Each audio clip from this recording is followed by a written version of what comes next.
Pour vous entraîner, vous pouvez essayer de compléter l'exercice suivant et puis donc mettez sur pause et puis ensuite je commente brièvement chacune des lignes.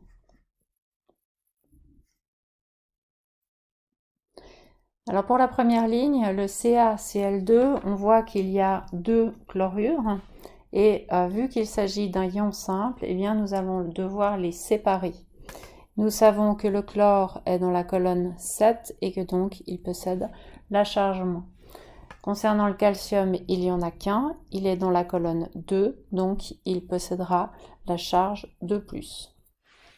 Molécule suivante, le CoCO3, eh bien le CO, nous sommes embêtés, c'est un élément de transition, donc nous ne connaissons pas sa charge, nous savons juste qu'il y en a un, et puis nous savons que l'anion est un ion complexe que nous connaissons, le carbonate, CO3 2-. En l'occurrence, si le CO3 est 2- et qu'il n'est présent qu'une fois, c'est-à-dire qu'il y a deux charges négatives à compenser, et en face, le cobalt devra donc être 2 fois positif. Concernant la molécule suivante que nous devons former, nous avons du fer 3+, et puis du nitrate 1-.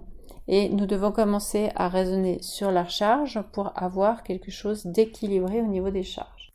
Pour avoir une molécule neutre, nous allons donc prendre un fer 3+, ce qui nous fait 3 charges positives, et 3 nitrates 1-. Attention, je rappelle que le 3 qui est ici en bas n'a absolument aucun lien avec le moins qui est en haut. Le 3 en bas indique qu'il y a 3 oxygènes dans la molécule, mais n'a aucun impact sur le moins qui est positionné en exposant.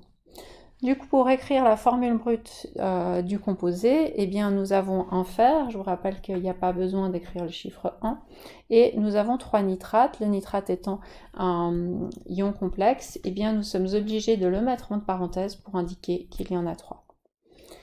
Pour la molécule suivante, à nouveau, on se concentre sur les charges. À nouveau, ce 4 ici n'a rien à voir avec le plus qui est ici en haut. Il s'agit d'indiquer 4 hydrogènes, alors que la charge plus indique la charge du ion complexe.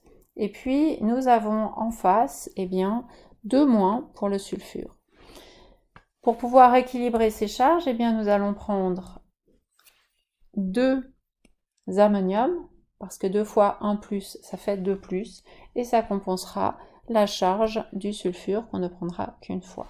Pour écrire la formule de la molécule, le NH4 doit être pris 2 fois, c'est un ion complexe, on est obligé de mettre entre parenthèses pour que le 2 indique qu'il concerne toute la parenthèse, c'est-à-dire en l'occurrence tout l'ion ammonium, NH4+. Et puis nous allons rajouter simplement le S pour lequel nous n'indiquons pas un chiffre 1 puisque ce chiffre 1 est tacite en chimie, on n'a pas besoin de l'indiquer. On revient ici à séparer une molécule. Nous voyons que nous avons 2 fers. Donc pour rappel, les 2 fers, on va bien indiquer le 2 avant le fer, puisque ici il est séparé en ions. Donc le 2 vient avant, on a une séparation. Et puis on voit que nous avons 3 sulfates, et nous savons que les ions sulfates sont 2-. 3 fois 2-, eh bien ça fait 6-. 6- à partager entre 2 fers, ça veut dire que chaque fer porte la charge 3+. L'aluminium 3+, avec le sulfite 2-, eh bien ce qu'on voit, c'est qu'on doit équilibrer ces charges qui ne sont pas équilibrées. On a du 3+ pour du 2-. Cela signifie qu'on est obligé de viser le plus petit multiple commun et de prendre 2 fois 3 aluminium, ce qui fait 6+, pour 3 fois 2 sulfite, ce qui fait 6-. Ce qui nous fera une molécule neutre, en l'occurrence le Al2SO3.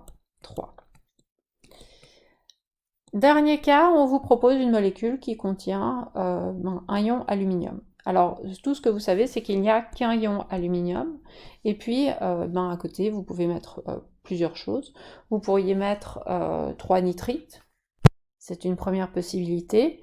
Vous pourriez mettre 3 chlorures, c'est une seconde possibilité. Comme le chiffre 3 n'est pas divisible par 2, on ne peut pas imaginer de mettre autre chose que 3 3 quelque chose, donc il vous faut absolument quelque chose qui a une charge moins. Ça pourrait aussi être le bromure, le chlorite, l'hypochlorite, etc.